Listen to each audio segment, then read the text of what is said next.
आता होऊन जाऊ दे साऱ्या जगाला पाहू दे पडू दे पाऊल जरी काट पाया खाली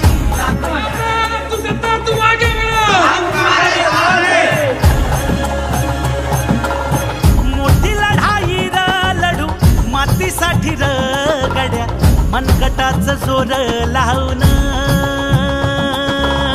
दाटला जरी अंधार एकजूट होऊ आज दिवा देऊ तेज धावून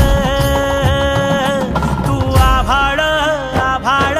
तो मलाही कोरोना झाला, मलाही मुंबईमध्ये ऍडमिट करण्यात आला, परंतु आल्यानंतर कोणाला बेड मिळाला नाही, कोणाला रेमडेसिवीर मिळाला नाही, कोणाला ऑक्सिजन मिळाला नाही. मरताना लोक पाहिले. त्याच दिवशी निर्णय घेतला का मी सिल्लोड मध्ये मेडिकल कॉलेज बनवत. अंदाज कालूत रे लय मोठा काम आहे साहेब. कसं